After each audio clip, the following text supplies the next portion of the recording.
skin response. Well, let me say this. You spend so much of your life communicating with other people, and we use our voice, our eyes, our body to communicate, our hands. When you try to look at galvanic skin response, here is what we got. Well, maybe the sun came out, maybe you went across a street, maybe somebody honked a horn. I don't know what these signals are. But when we used machine learning algorithm, and we just used what the microphone on the camcorder, we were able very easily to see that somebody was taking a picture of her, taking a picture of them, and she giggles. And over here, she takes a picture of somebody with a rock and roll band in the street, and she giggles. And then she also was impressed with something, something she was taking a picture of. We just listen to her, and just because she is enjoying herself, we can tell, and we can automatically edit what she's doing.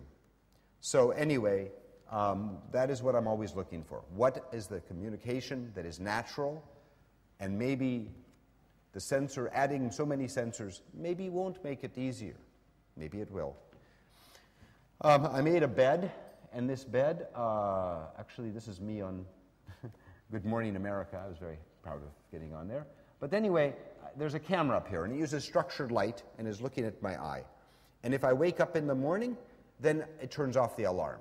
And when I look at the ceiling, I see the email. I look at the email, it opens it up if I blink. If I look at the at a TV, it turns on the TV.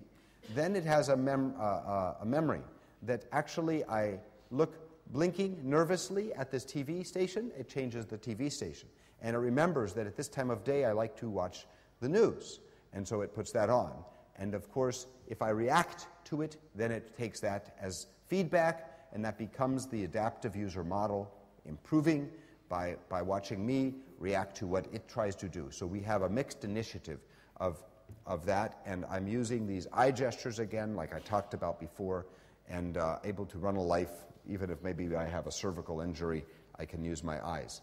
Eye tracking has so many problems in the past. What I'm trying to confront is, first, in a bed, your head is not moving, so it's a good place to use it.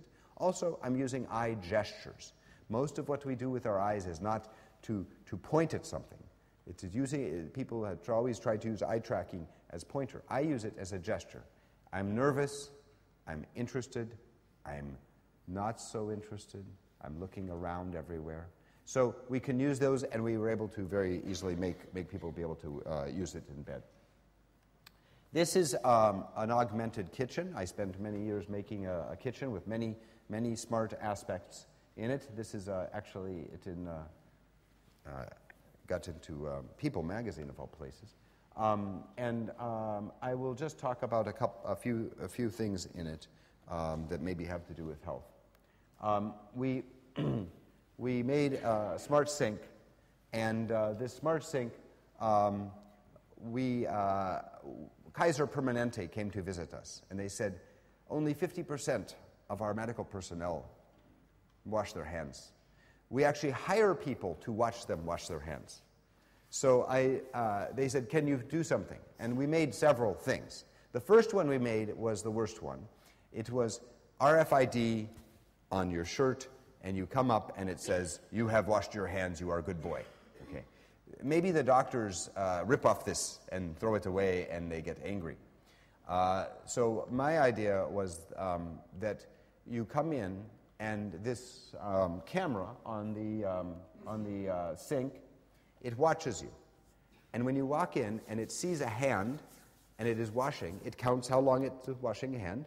And when they've washed their hand for 20 seconds, then the door stop opens and the door closes. And so now you have an examining room, and you can look at somebody do something. So it is not saying anything bad. It is just making it obvious that it is probably useful now that you've washed your hand to use this room, and beforehand not. And so this way it does not have to keep a permanent record about this man or this woman, and it is just making it is really a memory prosthetic. And I think this is much more interesting. We do many things with this smart sink. One thing we did is when you put your hands underneath it, it makes warm water, When you put a pot under it, it makes scalding water to wash it or to get it ready for boiling, so you never burn your hands under this faucet. Also, we color the light, the water. We put LED in the water so that you can see red water, dangerous, hot water. This now it is going into some products.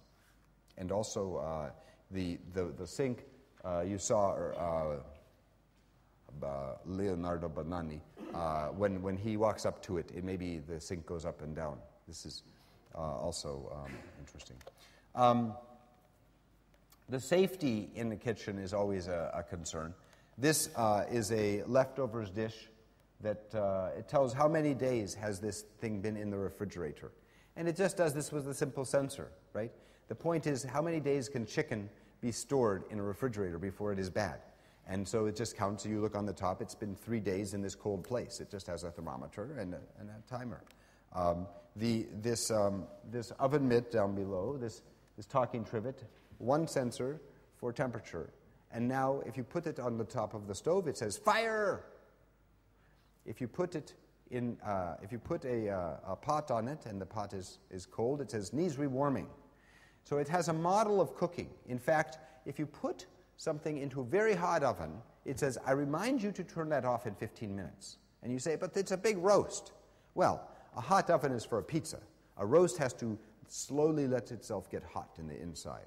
So it is the model of the cooking, that it takes a long time to go into the middle. If it's big, then you want a lower temperature. We made this smart spoon, and this smart spoon is very inexpensive, pH meter, just zinc and aluminum. And we have a strain gauge in it, and we have a temperature sensor in it.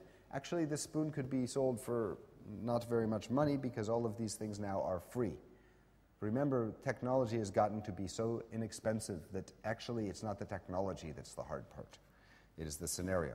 And oops, I go back to him. So this spoon, you can tell when it has enough salt or too much salt. In fact, maybe I will, let's see if I can play. No. Okay, anyway, there's a picture of that woman getting upset because it's telling her she's having too much salt. And, you know, high blood pressure from salt.